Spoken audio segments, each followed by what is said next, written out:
Welcome to the 2023 online economic history workshop on technological impacts on logistics. I'm Ahmed Rahman from Lehigh University.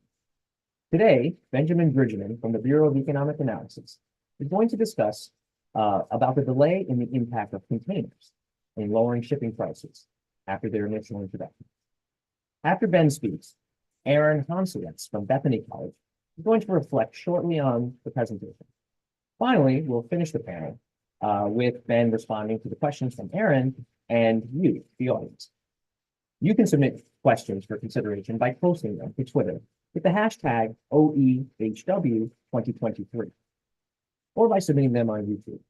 I recommend submitting questions as soon as you think of them so we can have time to read through them before the start of question and answer. Remember, all the work you are seeing are works in progress. Your questions and feedback can help with the presentation to then improve their research. We now start the panel with the delayed impact of containers on international trade. Benjamin, take it away. All right, thanks so much for that nice introduction, and thank you for having me on the program here today. Let me get my slides up.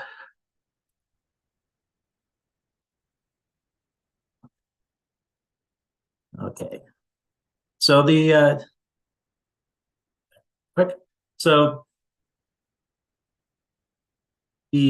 title of my talk today is the delayed impact of containers on international trade growth. So why talk about containers? So containers are, if you pick up pretty much any book or a lot of textbooks on international trade, you'll see a container ship or shipping containers stacked up in a port. It's pretty much a shorthand for international trade technology. So they're, in the popular mind, they're definitely very important. But if you start thinking about how important they are in international trade from the economist standpoint, you start getting sort of surprisingly mixed evidence. So a number of people have looked at it. One of the more prominent examples of this is Hummel's 2007 Journal of Economic Perspectives article, where you can kind of tell he's trying to find an impact for containerization and really struggles to find it. He really does not find much effect on international transportation costs. Other empirical trade papers have looked at the quantitative impact, and they argue that freight costs really don't have a big impact in the post-World War II era. Now, there is some evidence that it is important. So if you look at how quickly these things were adopted, they were adopted extremely quickly. When they come online in the late 60s, by 10 years later, almost every major trade line has it. And there's a paper in the Journal of International Economics which shows that adoption is associated with a lot of trade growth. So how do we square these two strains of the literature? And I work at a data place, and so I don't always think that I always think of these things in sort of data ways. And one of the things that's true about this area is there's not actually a lot of data to look at. So the most common source for trade costs are the official U.S. data, which have a measure of freight costs. But this only starts in 1974, which is after the party has really gotten going. To give you a sense of this is the share of U.S. foreign general cargo trade that's containerized, and the vertical line there shows you when the official data start in 1974. By 1974, containers are really pretty much on their way to being almost all the way on their way to being adopted.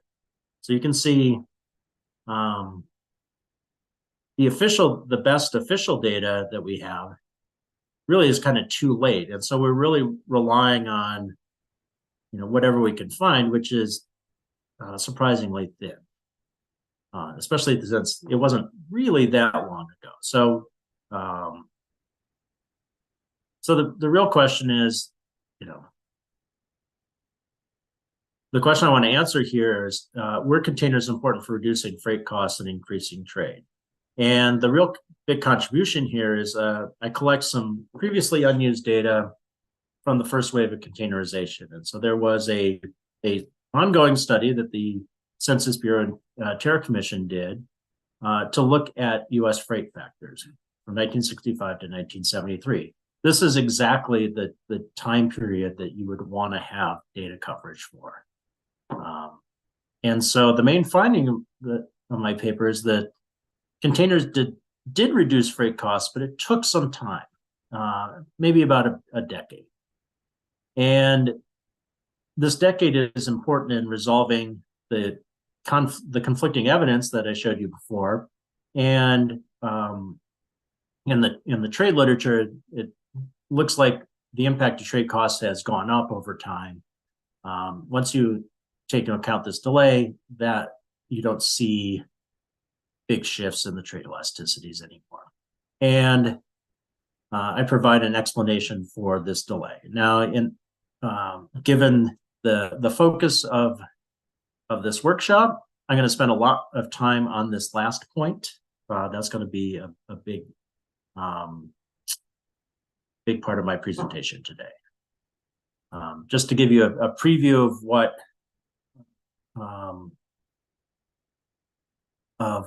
we find.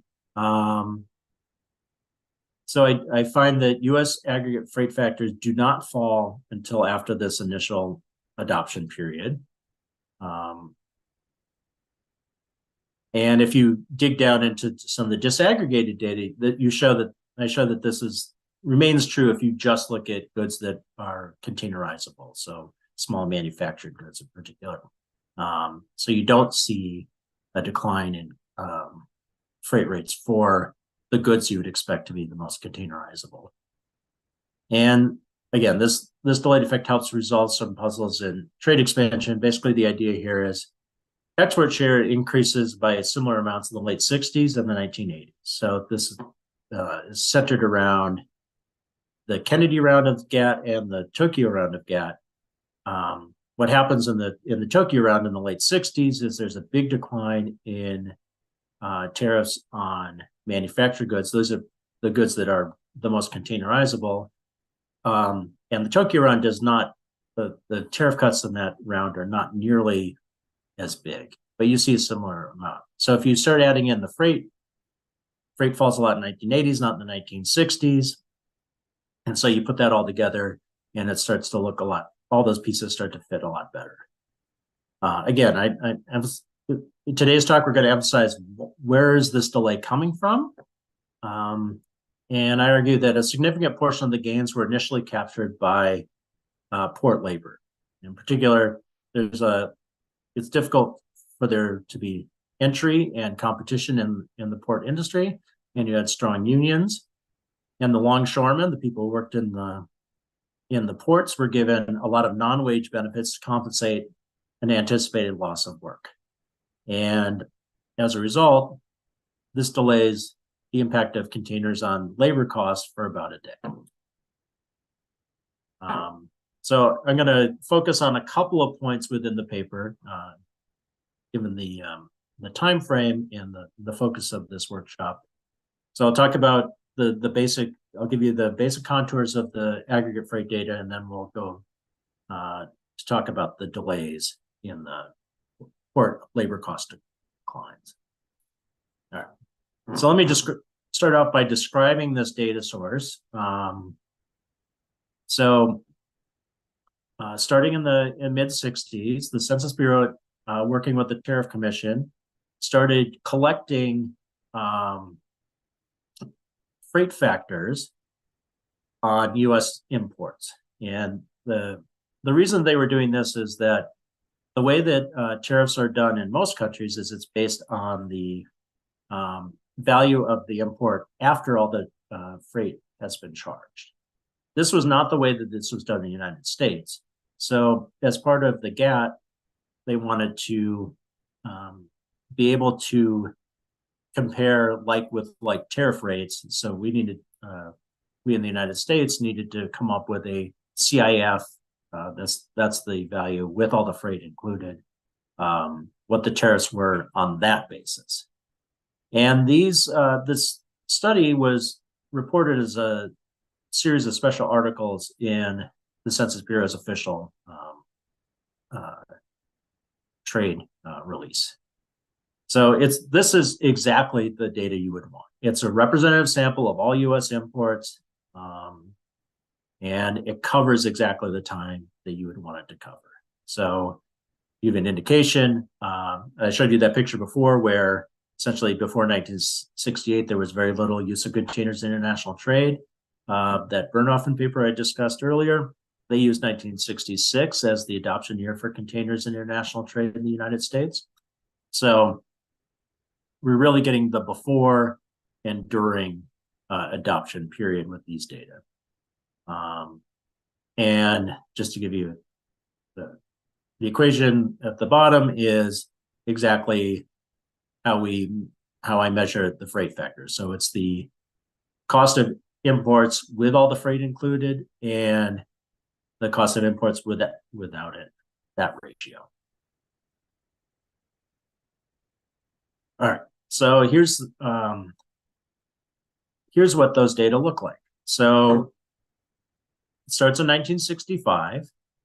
1966 is when Bernhofen says containers were adopted, and 1974 is when the official data begin.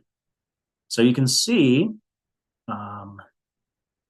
there is a decline, but it's strangely the years before containerization comes on. Remember, 1968, there's essentially no containerization in U.S. international trade. And then during this period, I don't know if you can see my little hand here, but you can see in the late 60s into the early 70s, there is nothing happening.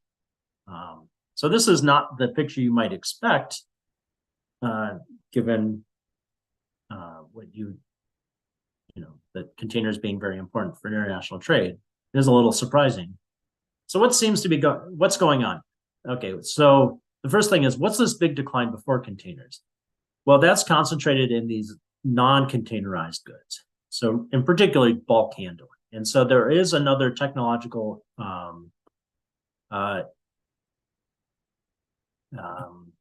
revolution going on in bulk handling. And there's a really nice article by Lundgren in, I believe, in Resource Economics, 1996, which talks about these improvements in bulk handle. But if you look in the adoption period, there's really no decline. And so, as we discussed before, there's not much happening in the freight side, and all the decline in trade costs are on tariffs. And then once you get to the late 70s, that's when you start seeing freight rates declining. That's when containerizable goods start to show declines in freight rates. And at the same time, there's some tariff cuts, but they're relatively small in the Tokyo round. So putting it all together, trade growth is similar in the Kennedy and Tokyo rounds. Kind of discussed this a couple of times already, but basically it's tariffs in the late 60s and freight rates in the 80s during the Tokyo round. There's a part of the paper where I showed that this explanation, so this makes sense kind of qualitatively. There's a portion of the paper where I show that this works quantitatively. I'm not going to discuss that today because I really want to talk about this delay in the impact of containers on freight rates. And so that's what I'm going to spend the rest of the talk on. Because I think this is, from the standpoint of thinking about the technology of containers and how that impacts how that works inside a market, has interesting implications for beyond just international trade and transportation markets. So the way that I look at what's happening with containers and the labor costs is I go and try to dig up some previously unused data. So I look at labor costs from major U.S. ports using industry sources. Now, if containers are going to reduce costs, it should show up in the port labor. This is where there's the biggest change. You go from, dozens and dozens of longshoremen working for possibly days to unload a ship to a couple of longshoremen using gantry cranes to unload a ship. So this is really a shift from the use of labor to capital.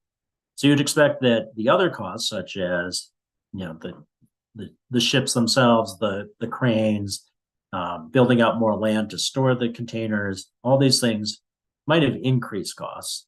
At the same time, you have a big increase in oil prices in the starting in 1970, late 73 into 74. So if there's going to be a decline, it's going to be in labor costs.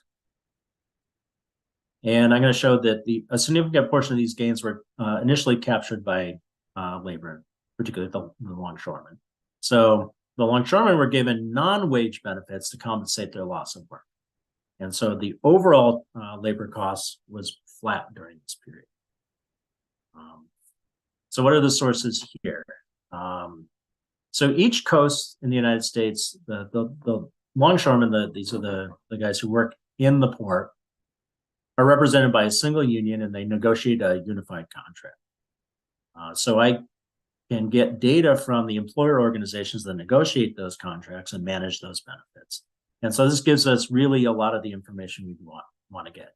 It gives us wages, fringe benefit costs, hours, and the tonnage handled. Today, again, just to stay within the time allotted, I'm going to focus on the Port of New York and New Jersey. This was at the time of containerization and remained for a long time the dominant U.S. port. Its waterborne trade alone was 21% of all U.S. merchandise exports in 1965. So a single port had that big of an aggregate impact. New York was also the first container port. It was the world volume leader. If anything's going to happen in containers, it should happen in New York. Right. So we're going to have a couple of measures of labor cost. There's going to be labor compensation per ton handled, and this is going to be broken into the wage part and the fringe benefit. And we'll see why this is important. Again, this is a period where we have significant inflation. So we're going to need to deflate that. I use the Bridge GDP deflator, which gives you a sense of the value of overall goods basket. These are items that could be traded. In the paper, I also look at the unit value of goods that are traded. You get a similar result. So the results are not driven by the choice of deflate, but that's what I'm going to use for. All right, so this is the second exciting picture. This is, and let me walk you through exactly what we have here. So this is the Port of New York and New Jersey labor costs going from 1953 to 1989. The top blue, this is total labor costs per ton handled by longshoremen in 2012 dollars inflated. So you can, and the period between the lines is when those new aggregate data are the Census Bureau data that I showed you earlier. That's this new data period. And it's also the period when containerization is really taking off. And you can see the total labor costs are pretty flat. Now, I don't have every year here, but you can see in the mid 70s, the total labor costs are about the same as they were in the late 50s. So not only are they not really going down, it's like it's really flat over a period where there's major changes going on in that port. So I guess that might be a little surprising. Now, if you just look at the wage part, you can see here, you can see the impact of containers, that the wage cost per ton really falls by a lot. So it goes down, it starts at $25 a ton and drops to $15 a ton in a very short period of time. So if you're thinking about, you have this major technological revolution, it really reduces costs, you would expect a picture like this. But what is actually being paid is this top picture, or this top line. And so what is going on? Why do these two things really start to become decoupled during this period?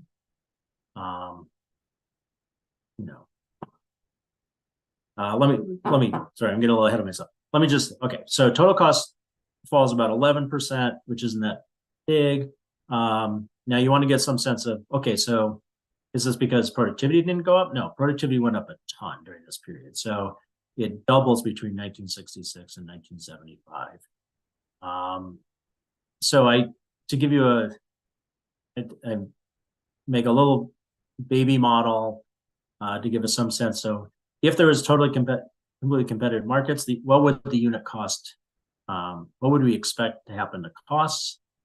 And what you can see is that the wage costs seem to match what you would expect with those types of productivity numbers, but the total cost does not. So between 1960 and 1988, there's only a 30% decline, whereas with the huge increases in productivity, you'd expect almost a 90% decline in costs. And so, the gap between the wage and the total costs really seems to be driving what's happening here. And what's going on there?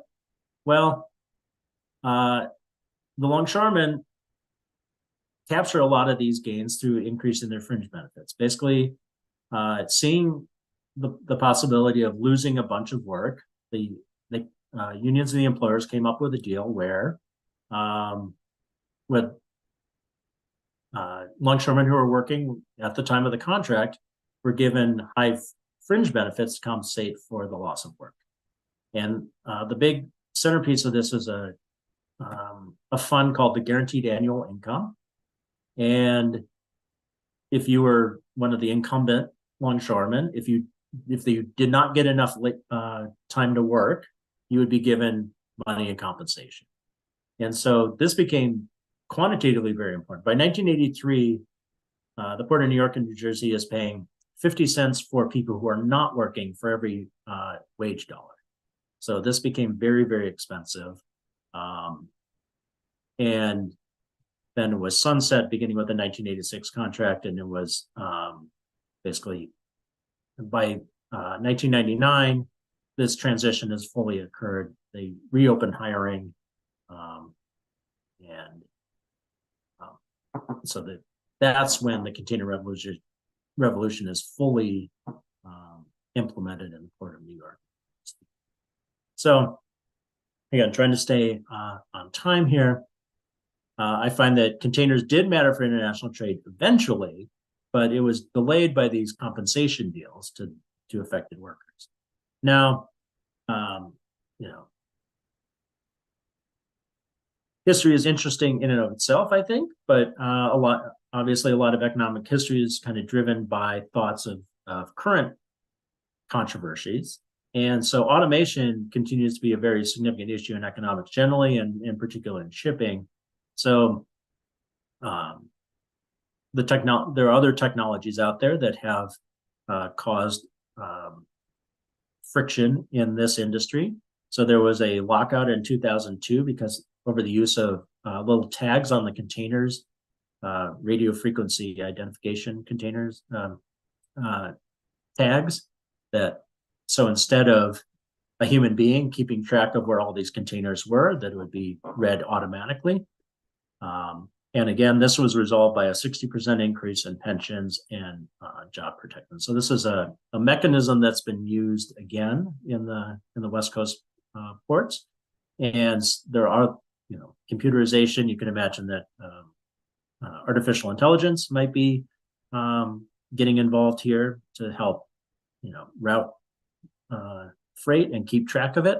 So you can imagine that some of the software and AI innovations might show up as an area of automation concern, even in this industry.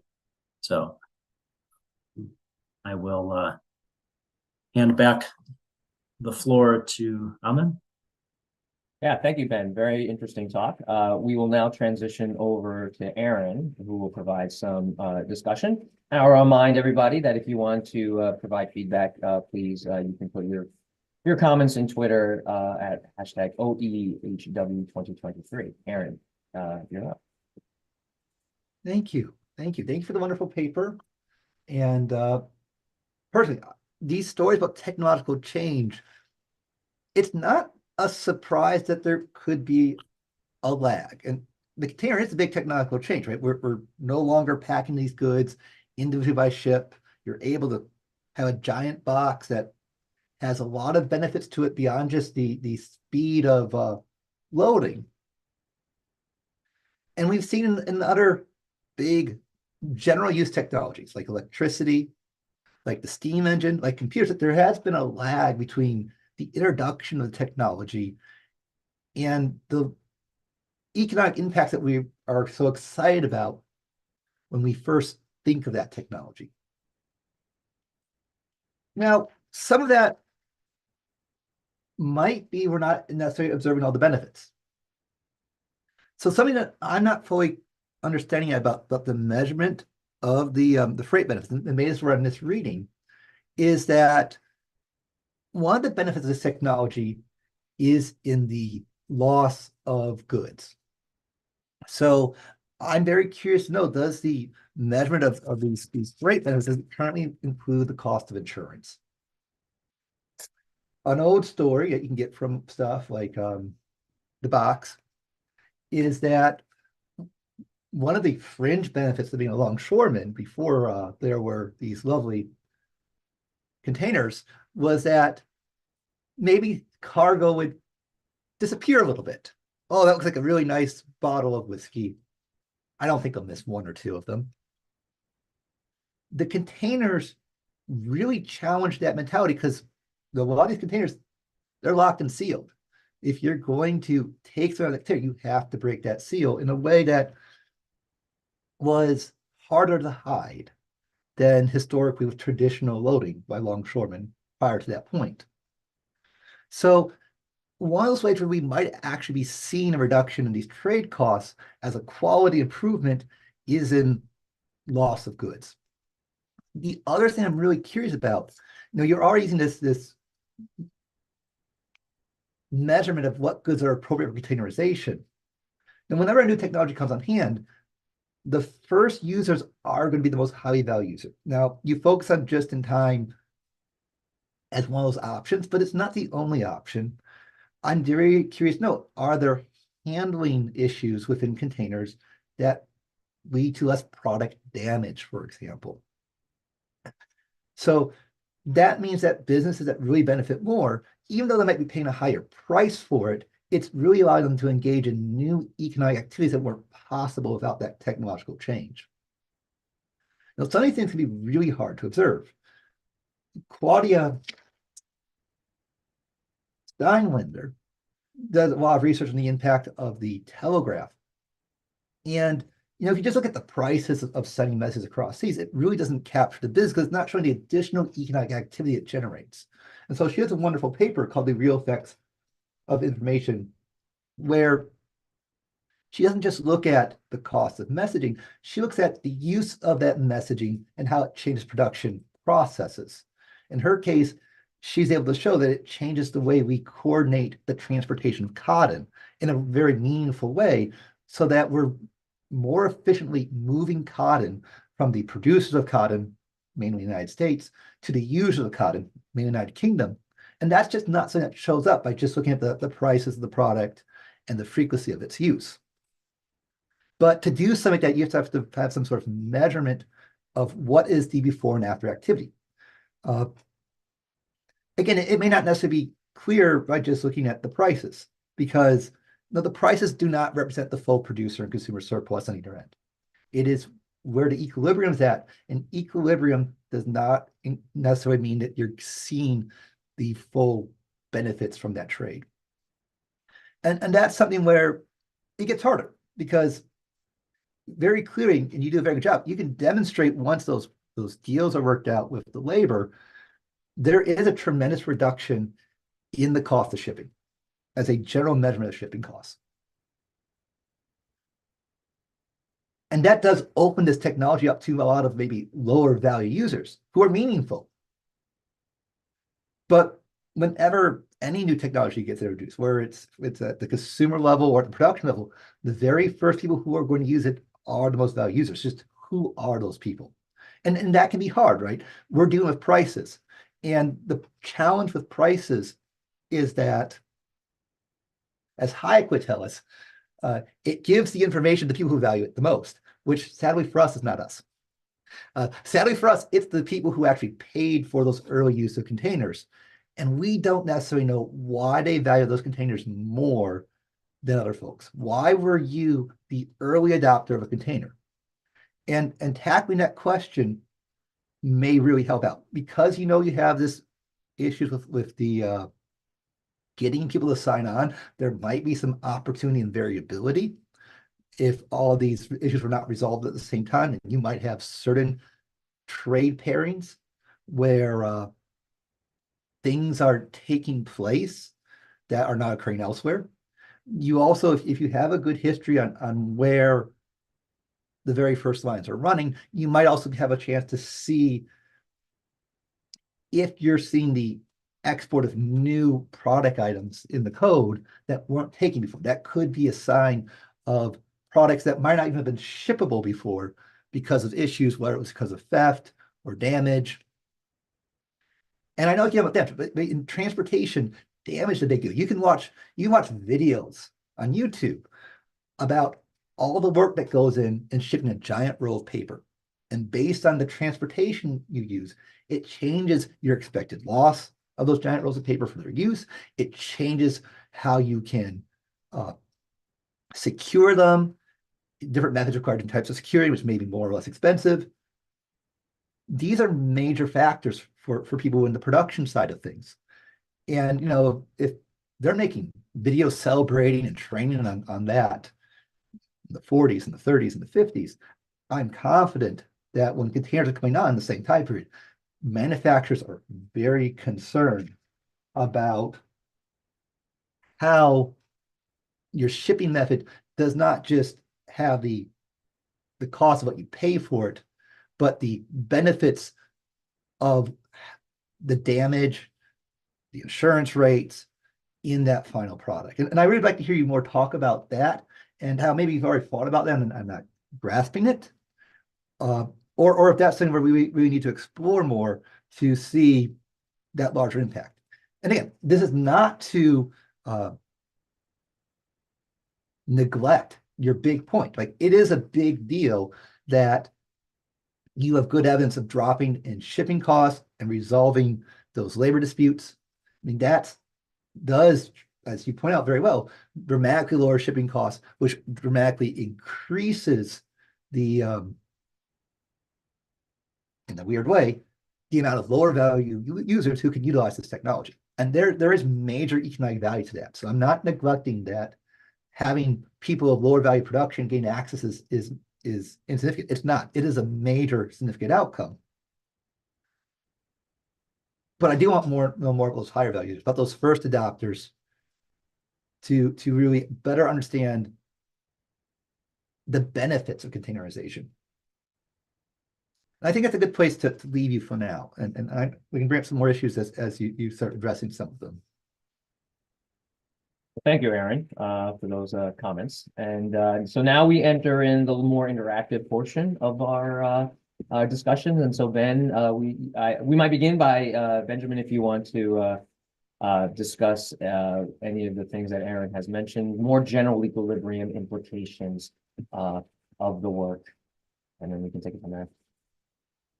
Yeah, sure. I guess I would have so just the way I hear it, so that there's kind of two issues. One is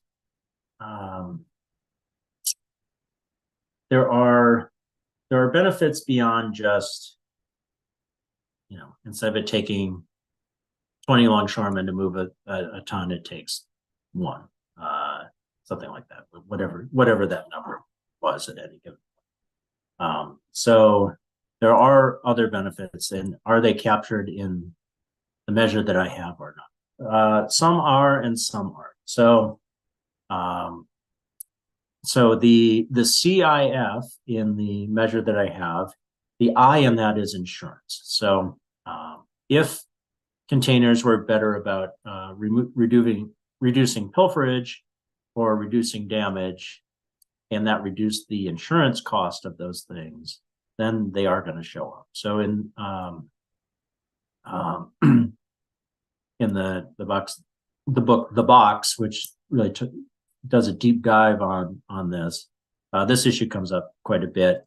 So one of the early adopters is, as Aaron mentioned, users that were subject to a lot of pilferage, in particular liquor importers were very quick to start containerizing their goods because those were very popular for pilferage. Someone would grab a bottle of scotch for themselves and or 12. The pilferage was actually pretty significant in those products. So that did actually, so that was, you know, from the standpoint, the security part of it being in a sealed box was an important part of the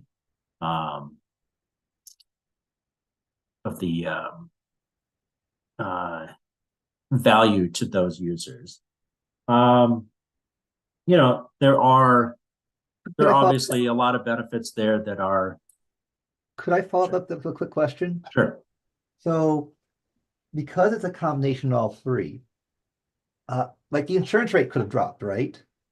Yes, but it does. Because of the value of that product is so valuable to those particular users, that drop in insurance might have been completely offset by them bidding for the limited containers available. Is that something you observe or something you can check in your numbers? Yeah, I don't have that fine for. I do have some disaggregated data, but it's going to be fairly aggregated from that standpoint. So really, I mean, I am given a little bit to some anecdotal evidence in that respect. You know, I mean, there is a broader issue here, which is it does really change the whole process. So in particular, it's not just it's being secured in a box. There's trade becomes much more predictable. So instead of ships being tied up for potentially days, a ship could be unloaded in a in hours. So port congestion becomes much less of an issue. So you can actually start scheduling liner shipments rather than just kind of waiting for everything to resolve. That's valuable, and that supports the increase in the use of just-in-time methods. Now, if you look at some of the aggregate data on like when do inventory to sales ratios start to decline, those don't happen till the 1980s. So part of it is, yeah, it does. There are some of these benefits, but ultimately, if you're going to move a low cost item across borders, the financial cost of it also has to be relatively low. Like it can't just be, oh, well, it's very predictable, but it's very expensive. One of the other users and the big users originally were actually within the United States. So shipments to Puerto Rico and Hawaii were heavily containerized in the late 50s. And so in fact, a lot of people didn't think that containers would work for long-term, long haul shipping, that it was really an internal thing because the port costs were very high. For a short haul, the port part was actually very expensive. And so, those are, again, the users, those are high value users in the beginning. So I guess what I would say is in the quantitative part that I don't talk about so much in this presentation, but is in the paper, there's obviously benefits beyond just the cost that I'm identifying. However, I will say without including the explicit financial costs that are in those, it's very hard to put all the pieces of trade expansion in the 60s and 70s together in a way that where trade costs matter. Once you add this in, a lot of this stuff starts to line up way better than it was. And so, is some of part of the delay getting all these, getting production reorganized and people sort of learning how to use just-in-time management. It's not just, oh, it shows up faster. You have to be able to communicate, I need shipment now of these particular objects, these parts. So it's, you don't just wake up in 1969 and go, all right, we're going to do just-in-time inventories. It takes time for people to kind of figure out those things out. Benjamin, if I could take my Yeah. sort of license as I'm seeing and Sure. ask a question here as you're mentioning this, because I think so super interesting relating the hypothesis is that, yeah, so the delay is happening and it's kind of an L factor, right? That's the sort of where it's happening. And I wonder if you can comment a little bit more about the possibility of K being the source of the delay. In other words, the kinds of bottlenecks that we know may occur that relates to sort of not just the fact that you have the box, right? But you need the cranes, you need the trucks, you need the rails, you need the, everything has to be kind of sort of configured for that box to be effective going to the actual final destination. So I'm just curious as to if some of that cost could be attributable to the sort of bottlenecks on the capital side as opposed to the labor side. So what's the thinking on how important is the labor and that being the real sort of So in the early days, obviously it takes time to, there's a time to build and things like that. There's a couple of things which kind of get the US over the hump faster than some of the other countries. One of them is the Vietnam War, where Malcolm McLean, who is popularly thought to be the inventor of containerization, was really big on using containerization to support shipments to Vietnam. And so as a result, a lot of these the government paid to build containers, infrastructure, especially on the West Coast. And so that helped get over the hump on that. Now, it did take time to build container ships. There was one thing that did help in this respect is there was a bunch of leftover hulls from World War II effort, and a lot of those were converted. And so in the short term, a lot of container ships are actually converted World War II cargo ships. Again, it takes some time to convert them, but at least you didn't have to build a whole new hull.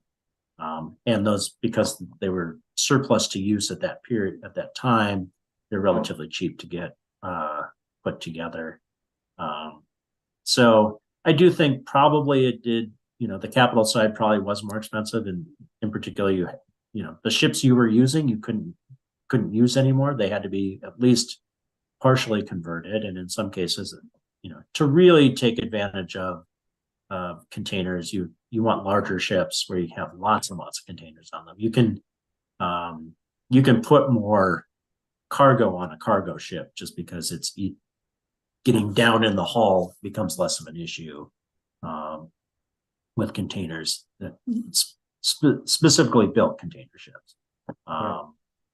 So that does take time. I don't really have a great sense of what those costs are. It's sort of popularly thought that they're higher, and certainly when oil prices go crazy in the mid 70s, that undoes a lot of the benefit there. But again, my data covers the pre-oil shock period, and so it's not just that the oil prices are undoing all these benefits. I admit, I find it really intriguing that the bulk that you mentioned, that the technology for bulk shipping actually sort of predates, and it brings to mind a little bit of, costs there's fixed and there's variable. I imagine for transportation, those things are of great interest in terms of what kind of technology or what kind of goods you're going to ship. So the fact that if in fact bulk goods are being, it's more cost effective to ship those. I wonder if there's any history here or literature on the fact that then that sort of delays the sort of impetus to trade sort of in a more robust way these finished products, because you can just ship the bulk and then maybe just kind of, get the value add within your own domestic manufacturing base. Could that also have been a little bit of that delay, sort of almost like a directed technical change thing, right? You're directing technical change towards bulk shipping. In the meantime, sort of the box and the container shipping, I guess, was more conducive to final products, but it could be that the demand for those final products was sort of shifted away as the bulk kind of took over. I'm curious if there's any dynamics there that through your research. It's not in this paper, although that is an interesting idea. In particular, if you think about what the 60s and 70s period is, especially for petroleum, which is the big bulk cargo during this period. The U.S. goes from being essentially producing its own use to starting to import a lot from very low cost producers, particularly in Saudi Arabia and places like that. So the cost of extraction in those places is very, very low, but if it costs a lot to transport it across the Atlantic Ocean, you can see, that's an interesting idea. It's one I've not pursued. And what adds the complication to that? So, when we think about other technological changes in shipping, so when they first brought out in the telegraph, and which enabled the shipping of meat from the United States to Europe a lot better, it had weird impacts on like the bulk market. So in that scenario, they had all this meat that had to be shipped, but by the way it lined up, it didn't produce enough weight to be enough ballast to the ship. And either they could waste the space by pumping it full of water, or they figure out, well, we have all this extra space now for bulk things like grain. So it collapsed some of the bulk prices on things like grain and other commodities that in essence were getting a lower rate because they were being used as a substitute as the ballast for the ship to make that transatlantic voyage. But I do want to keep building on this idea. So we talked about K, we've talked about L. I do want to transition back to A, back to technology a little bit. Sure. Especially when it comes to your story involving the union negotiations. Like the union negotiation is the key point. But if we're going to do a negotiation where we buy out the union, when do we learn enough about shipping where we know what price we can actually afford to pay them? So a big part of that delay in our ability to buy out the union is we don't know how much money we could actually bring in from this process because we're still learning what the insurance market's like. We're still learning how to properly rig things with the new technology. We're still learning the coordination issues within our own domestic plants, how we're going to best use it. How much of that delay in buying out the union being caused that we don't know how much to pay them? Yeah, no, that's a good point because as it turns out, the number was too low, and so there was actually this is a thing that is maybe been lost to the sands of time a little bit, but having gone and worked on this project, he said, essentially, there were both coasts struck in 1970, essentially closing maritime transportation in the United States for almost 6 months. There was an exception for shipments to Vietnam as part of the war, but this was a really major thing. So basically, the unions felt that they had been given too few of the benefits and had a big major strike about it. And then you can see it in some of especially on the West Coast, there's a big spike in cost per ton after they resolved that strike. That the employers go back and kind of top off the deal a little bit to make up for that. Now that becomes a real issue. So one of the advantages of this institutional environment is that the ports kind of can't go anywhere. The San Francisco harbor is kind of stuck where it is. And as a result, you can go back and renegotiate later. One of the issues with, say, some of the potential deals like in manufacturing and things is that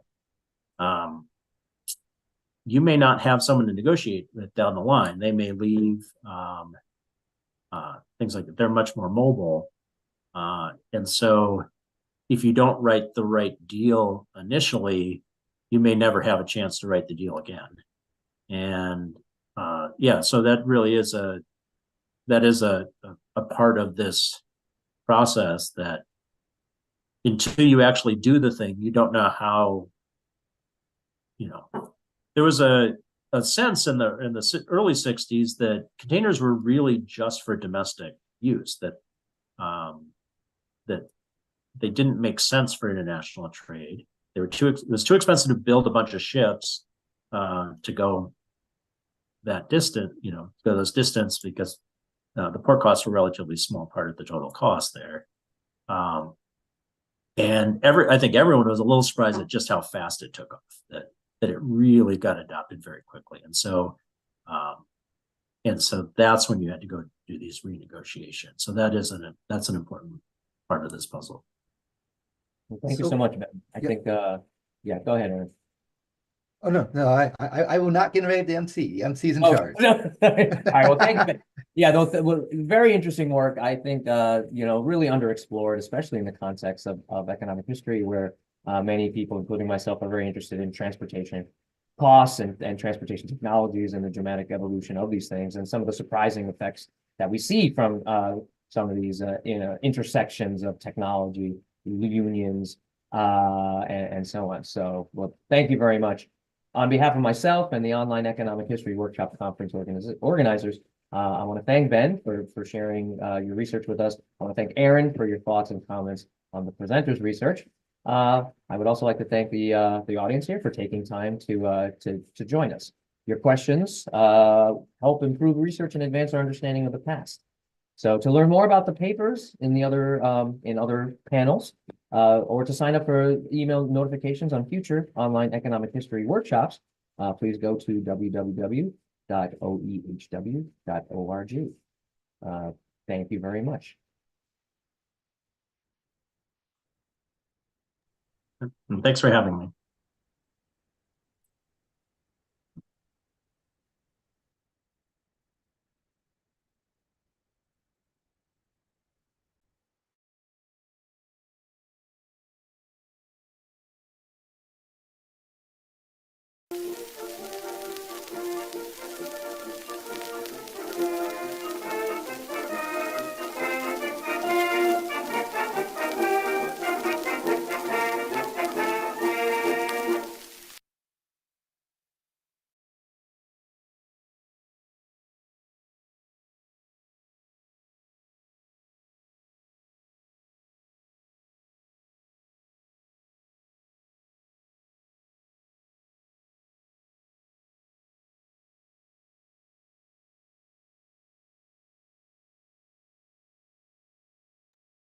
And we are off the air.